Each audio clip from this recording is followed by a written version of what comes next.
Welcome back to Queen Citizens, where I explore critical issues at the intersection of girls' education and health equity through personal narratives and shared experiences. I'm Odette, your host and founder of Her Authentic Crown. I will include a link to my website and socials in the description box. Today's episode delves into the realm of Indigenous health, health equity, and the tragic story of Loretta Saunders. So, in today's episode, it's a bit different because I'm not really talking about girls' education per se, but this is really targets health equity here, so I decided to share it with you guys. For those that are unfamiliar, my thesis actually centered on Indigenous health, specifically on sleep illnesses and anxiety. So the pursuit of health equity and mental health was not just an academic endeavor, it's actually a passion of mine, and it's something that I want to continue to pursue in my research career.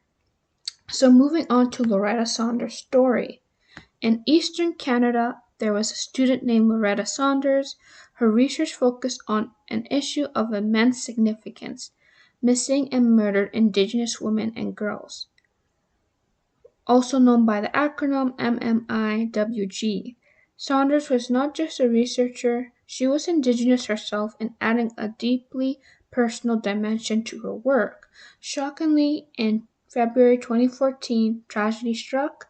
Saunders became a victim of the very issue she was investigating. So the crisis of MMIWG is a deep wound in the fabric of Canada's society, demanding attention, understanding, and more efforts for change. Even though Indigenous people only make up 4% of the Canadian population, Indigenous women and girls represent 50% of sex trafficking victims. But this is not just a social justice issue, this is a public health issue. Women who go missing or who are being abused, they go to the hospital and they encounter nurses. And there was an article that I read, and it mentioned that nurses can play a huge role in addressing and preventing these Indigenous women and girls from being murdered. Um, and one initiative of this was the Red Dress Project. From a global health perspective, the disparities faced by Indigenous communities worldwide are undeniable. Health equity, especially in mental health, is an urgent need. The historical and systemic factors contributing to these disparities require comprehensive and culturally sensitive solutions. So I want to thank you once again for joining me on Queen Citizens.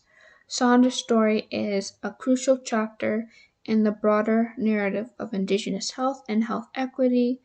If you have thoughts on today's episode or want to share your reflections, connect with me on social media. And until next time, hashtag MMIWG.